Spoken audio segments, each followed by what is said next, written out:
सुबह दाना, दोपहर को दाना, शाम को दाना, फिर दाना, फिर दाना। अरे कितना खाना खाओगे? इतना खाना नहीं चाहिए। अच्छा चलो एग्जांपल पहले वही वाला पूरा करता हूँ। आपने रात को 8 शुरू करा, 12 बजे तक खा लिया, घर पे आके आप सो गए, सुबह उठ के 6 बजे आपको पोटियां लग गई और आप चले गए 100 कोड एक बड़े डॉक्टर के पास, ठीक है? तो डॉक्टर क्या बोलता है आपको? दवाई देगा, फूड पॉइजनिंग हो गई, स्टमक इन्फेक्शन, लूज मोशन हो गया, स्टमक इन्फेक्शन हो गया, डायरिया हो गया, कितनी बड़ी बड़ी टर्म्स चिपका दी। और आप फिर वो बोलेगा गोली ले लो रोकने की। हीरे मोती निकल रहे थे क्या? क्या निकल रहा था? गंद निकल रहा था। नहीं, आपका ब्रेन उस टाइम आपको ये लग रहा था नहीं कल तो गुलाब जामुन खाया था, तो गुलाब जामुन क्यों निकल रहा है, जलेबी क्यों निकल रही है, या टिक्की क्यों निकल रही है? अरे रख के घूमोगे क्या उसको? जी जी। अच्छा वो निकल रहा है तो अच्छी बात है कि बुरी बात है? अच्छी बात। लेकिन फिर आप डॉक्टर को अगली बात बोल देते हो, डॉक्टर साहब कमजोरी बड़ी आ गई, डॉक्टर ग्लूकोज की बोतल लगा देता है।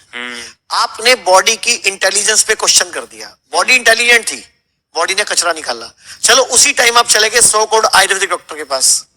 मैंने सिचुएशन दी ना, एक चले गए 100 करोड़ बड़े डॉक्टर के पास, एक आप चले गए आयुर्वेदिक डॉक्टर से। वो क्या बोलता है, क्या हुआ आपको?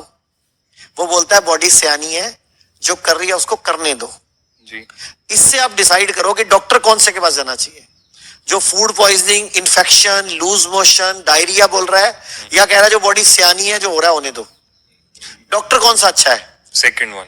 तो आप चाहे फीमेल है चाहे मेल है, चाहे कोई भी हमारा कोई बुजुर्ग भी देख रहा है हमारी पॉडकास्ट को, तो डॉक्टर पहले तो सही चूज करो। जो आपने बोला गलत डॉक्टर के पास चले जाते हैं, लाखों रुपए लगा लेते हैं। और मैं कहता हूं डॉक्टर के पास तो जाओ ही ना, पहले आप अपनी डाइट ठीक कर लो ना, लाइफस्टाइल ठीक कर लो, उसी से ठीक हो जाएगा। आपको पता है मैंने कल गलत खा लिया, आप अगले दिन मत खाओ। शेर भी ना एक हिरन का शिकार करता है तो फिर कम से कम 6-7 दिन तक शिकार नहीं करता। अजगर भी अगर एक हिरन को निगल ले तो 9 महीने से 1 साल तक शिकार नहीं करता। तुम दोपहर को 2 बजे रोटी खाते हो, तुम 4 बजे तुम्हें कोई स्वीट्स पूछ ले, चाय पूरे, तुम कहते हो आने दे। तो ये इंसान की फितरत है। तो ये फितरत बदलो भाई।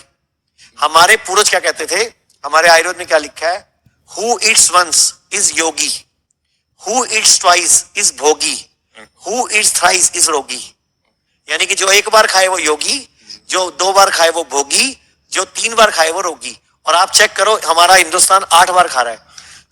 सुबह ब्रेकफास्ट से पहले कुछ, फिर ब्रेकफास्ट, फिर स्नैक्स, फिर लंच, फिर इवनिंग टी या इवनिंग स्नैक्स, फिर डिनर, और फिर रात को कुछ और। तो 7-8 बार खाया आपने। तो ये बॉडी इतना खाना नहीं मांगती है। तो ये सारी जो आपने बीमारियां बताई, चाहे वो पीसीओडी है, चाहे पीसीओएस है, चाहे यूट्रस प्रॉब्लम्स है, चाहे पीरियडिकल प्रॉब्लम्स है, चाहे लुकोरिया है, चाहे फेशियल हेयर्स हैं, लड़कियों के चेहरे पे बाल आ जाते हैं, हार्मोन डिस्टर्ब हो जाते हैं, चाहे मेल्स को सेक्सुअल इश्यूज है, कोई जॉइंट पेन है, या एसिडिटी है, या गैस्ट्रिक है, या कॉन्स्टिपेशन है, सारी बीमारियों की जड़ ना सबसे पहले कॉन्स्टिपेशन शुरू होती है। मतलब 80% बीमारियों का ना जो शुरुआत है, चाहे मेल फीमेल में बोल रहा हूँ, पेट साफ नहीं हो रहा, क्योंकि हम इंग्लिश टॉयलेट सीट पे बैठ रहे हैं। इंग्लिश, क्योंकि हमें लगता है कि अंग्रेज सब बढ़िया काम करते थे, अंग्रेज सारे पुट्ठे काम करते हैं। एक बात बताओ, आपके घर में मामा भी है, चाचा भी है, ताऊ जी भी है, फुफ्फड़ जी भी है, सारे है ना, लेकिन अंग्रेजी में क्या है, एक अंकल है। अच्छा आप 4 जने खड़े हैं, अंकल बोलोगे कौन आएगा? चारों ही सुनेंगे। तो फिर अंग्रेजी ऐसी है। आपके पास जल है, नीर है, पानी है, कितने नाम है? उनके पास एक ही है, वाटर।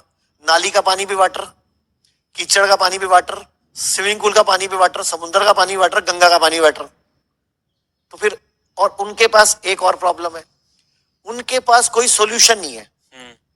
आप बताओ बीपी की गोली जी, वो आप उनसे पूछो मुझे बीपी हो गया, गोली खाओ, कब तक खाओ? जिंदगी भर खाओ, लाइफ टाइम। तो वो सॉल्यूशन हुआ। शुगर की गोली कब तक खाओ? लाइफ लॉन्ग खाओ, क्या वो ट्रीटमेंट हुआ? कहा तो, क्योंकि वो तो ऐसे ही, अगर आप एक एलोपैथिक डॉक्टर पे जाओगे उनका तो स्टेटमेंट ही होता है कि जी बीपी की गोली तो अब आपकी चलेगी। मतलब मैं आपको 1000 पेशेंट, 10,000 पेशेंट के नंबर देता हूँ जिनकी छूट चुकी है, अपनी डाइट में चेंज करके, अपने लाइफस्टाइल में चेंज करके। मैं आपको ऐसे सैकड़ों पेशेंट देता हूँ जिनकी किडनी फेल हुई थी, रिकवर हो चुकी है, डाइट में चेंज करके। लेकिन सबसे पहले आपकी सोच मजबूत होनी चाहिए, आपके ब्रेन में वो पावर होनी चाहिए। जैसे मुझसे आज 21 साल पहले एक फीमेल मिली थी, कैंसर पेशेंट थी, उनको डॉक्टर ने बोला था लास्ट स्टेज कैंसर है, 4-5 महीने की मेहमान है, मतलब 3-4-5 महीने जियोगे और कीमो, रेडियो सब फेल हो चुका था। वो आज भी जिंदा है, क्योंकि मैंने ट्रीटमेंट शुरू नहीं किया। मैंने क्या किया, पहले मैंने उनसे पहले